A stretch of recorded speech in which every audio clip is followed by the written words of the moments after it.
بسم اللہ الرحمن الرحیم۔ السلام علیکم ناظرین، امید ہے آپ سب لوگ خیر خیریت سے ہوں گے۔ اس وقت ایران نے کتنے میزائل فائر کر دیے ہیں اسرائیل کے اوپر، اسرائیل نے ایران کے اوپر کتنے میزائل فائر کیے ہیں، کتنی ہلاکتیں ہو چکی ہیں، کتنے نقصانات ہو چکے ہیں، سفارتی سطح پہ اس وقت کیا کچھ چل رہا ہے، ٹرمپ کیا کر رہے ہیں، G7 کا اجلاس چھوڑ کے وہ کیسے بھاگا ہے، اس سمیت بہت سی ایسی خبریں ہیں جو کہ آپ کو اسرائیل اور ایران کی جنگ پر 5ویں اور 6 دن کی اپڈیٹس کے حوالے سے باخبر کریں گی۔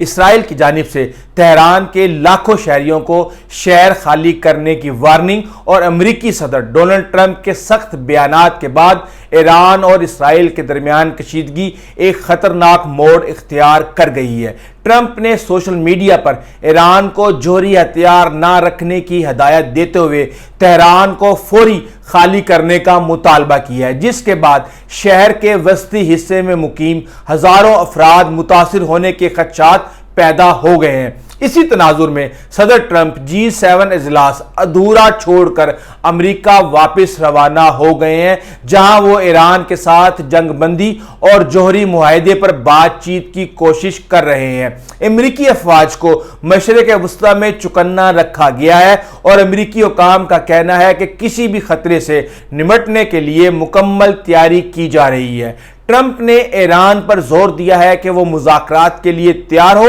ورنہ وقت نکل جائے گا، جبکہ ان کی واپسی اور عالمی رہنماؤں کے ساتھ طے شدہ اجلاسوں سے غیر حاضری اس کشیدگی کی شدت کو ظاہر کرتی ہے جو یوکرین، غزہ اور اب ایران اور اسرائیل کی ممکنہ جنگ کے باعث عالمی سطح پر تشویش کا باعث بنی ہوئی ہے۔ اگر ہم لڑائی کی بات کریں تو تہران میں متعدد دھماکوں کی اطلاع موصول ہوئی ہیں، جبکہ اسرائیل نے دارالحکومت کے رہائشیوں کو نئی انخلا کی دھمکیاں دیتے ہوئے شہر کے مغربی حصے میں واقع ایک فوجی اڈے پر حملہ کیا۔ اسرائیلی فوج نے شہری اہداف پر بمباری میں شدت لاتے ہوئے تہران میں ایران کے سرکاری نشریاتی ادارے کی عمارت اور وسطی ایران کے شہر کرمشاہ میں واقع فرابی اسپتال کو نشانہ بنایا، جس سے ہسپتال کا کچھ حصہ متاثر ہوا۔ جواباً ایران نے اسرائیلی نیوز چینلز N12 اور N14 کے خلاف وارننگ جاری کی۔ ایران نے اسرائیل پر جوابی حملوں کی لہر شروع کی، جس میں تل ابیب اور شمالی شہر حیفا کو نشانہ بنایا گیا۔ حیفا میں قائم اسرائیلی کمپنی بازان گروپ کا کہنا ہے کہ ایک پاور اسٹیشن جو بجلی اور بھاپ پیدا کرتا تھا ایرانی حملے میں شدید نقصان کا شکار ہوا اور حملے کے بعد تمام ریفائنری سہولیات بند کر دی گئی ہیں، جبکہ اس واقعے میں 3 افراد جاں بحق ہوئے۔ اسرائیلی فوج کا دعویٰ ہے کہ اس نے ایران کے 1/3 زمین سے زمین پر مار کرنے والے میزائل لانچرز جو ہے وہ تباہ کر دیے ہیں، تاہم اس دعوے کے حق میں کوئی ثبوت فراہم نہیں کیا گیا۔ اسرائیلی آرمی ویڈیو کے مطابق ان حملوں میں 8 افراد ہلاک ہوئے، جن میں 5 مشرق وسطی اسرائیل میں اور 3 بندرگاہی شہر حیفا میں جان سے گئے، جبکہ ایران نے کہا ہے کہ وہ اسرائیلی سرزمین پر تاریخ کے سب سے بڑے اور شدید میزائل حملے کی تیاری کر رہا ہے جو ایرانی رہائشی ٹی وی پر حملے کے بعد کیا جائے گا۔ بہرحال اس حوالے سے میں آپ کو بتا دوں کہ اگر ہم ہلاکتوں اور شہادتوں کی بات کریں تو ایران میں 220 سے زائد افراد شہید ہو چکے ہیں۔ ایرانی حکام کے مطابق حالیہ حملوں میں 54 خواتین اور بچے شہید ہوئے، جبکہ 75 خواتین اور بچے زخمی بھی ہوئے۔ اسرائیلی فوج کے ہوم فرنٹ کمانڈ کا کہنا ہے کہ ایران پر حملے اور تہران کی جوابی کارروائی کے بعد اب تک 20 سے زائد افراد مارے جا چکے ہیں۔ آخری دنوں میں آبنائے ہرمز اور خلیج کے وسیع علاقے میں تجارتی جہازوں کے نیویگیشن سسٹمز میں الیکٹرانک مداخلت میں نمایاں اضافہ ہوا ہے، جس سے اس خطے سے گزرنے والے بحری جہاز متاثر ہو رہے ہیں۔ اور آپ کو میں یہ بتا دوں کہ اگر ایران نے یہ خلیج فارس بند کر دیا آبنائے ہرمز کو تو یہاں پہ پوری دنیا کے اندر تیل کا ایک بحران پیدا ہو سکتا ہے۔ بہرحال بین الاقوامی جوہری توانائی ایجنسی IAEA کے سربراہ جو اقوام متحدہ کا جوہری نگران ادارہ ہے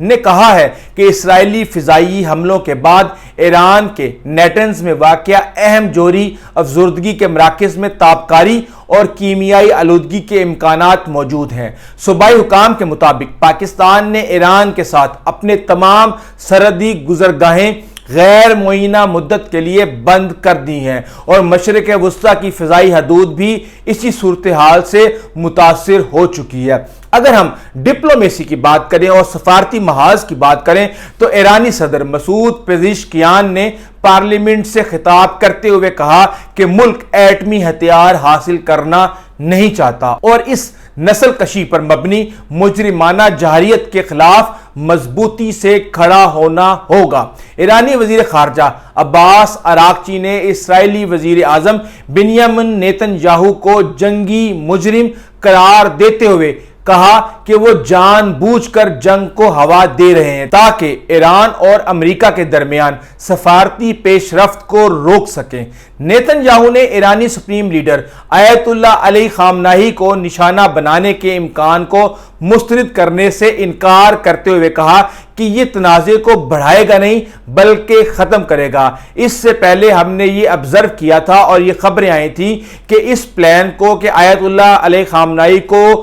شہید کیا جائے، ٹرمپ نے اس کی شدید مخالفت کی تھی۔ امریکی صدر ڈونلڈ ٹرمپ نے کینیڈا میں G7 اجلاس کے موقع پر ڈونلڈ ٹرمپ نے کہا کہ ایران کو اسرائیل سے کشیدگی فوراً ختم کر دینی چاہیے اس سے پہلے کہ ٹائم نکل جائے، اور یہ بات وہ بار بار مسلسل کہہ رہے ہیں۔ اسرائیلی میڈیا کے مطابق ایک اعلیٰ ایرانی جنرل جنہیں اپنے پیشرو کی اسرائیلی حملوں میں ہلاکت کے بعد یعنی شہادت کے بعد مقرر کیا گیا تھا، یہ بیسیکلی اسرائیلی میڈیا کہہ رہا ہے، گزشتہ روز ایک فضائی حملے میں مارے گئے۔ میجر جنرل علی شادمانی تقریباً 4 دن تک خاتم الانبیاء سینٹرل ہیڈ کوارٹرز جسے ایران کا عسکری ایمرجنسی کمانڈ بھی کہا جاتا ہے کہ سربراہ رہے، اور شادمانی نے میجر جنرل غلام علی رشید کی جگہ لی تھی جو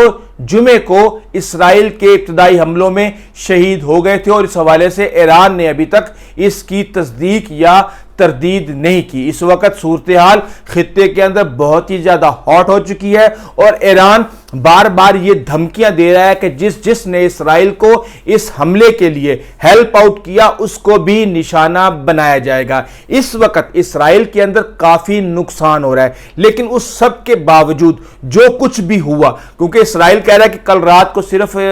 10 میزائل فائر کیے گئے، لیکن دوسری طرف ایران یہ کہہ رہا ہے کہ ابھی جو حملہ ہم کرنے جا رہے ہیں وہ تاریخ کا سب سے خوفناک میزائل حملہ ہوگا۔ کہا یہ جا رہا ہے کہ اس وقت تک ابھی تک ایران نے کوئی بھی ایسا میزائل استعمال نہیں کیا جو کہ مینوریبل ہو اور چکمہ دے سکتا ہو دفاعی نظام کو، لیکن اس بات کا اعلان کیا گیا تھا ایران کی طرف سے چند ماہ پہلے کہ انہوں نے ایک ایسے میزائل کا ٹیسٹ کیا ہے جو کہ مینیوریبل ہے۔ بہرحال اس وقت خطے کے اندر جنگ کے بادل جو ہیں وہ منڈلا رہے ہیں اور ایک دوسرے پر میزائل فائر کیے جا رہے ہیں۔ دیکھتے ہیں یہ معاملات کس حد تک پہنچتے ہیں، ہم آپ کو اس حوالے سے اپڈیٹ کرتے رہیں گے، لیکن اگر آپ نے ابھی تک اس چینل کو سبسکرائب نہیں کیا تو ضرور کیجئے گا، کمنٹ ضرور کیجئے گا کہ آپ کس قسم کی ریسرچ اور کس قسم کی خبریں سننا چاہیں گے، اور لائک ضرور کیجئے گا۔ انٹل دی نیکسٹ ٹائم، اللہ حافظ۔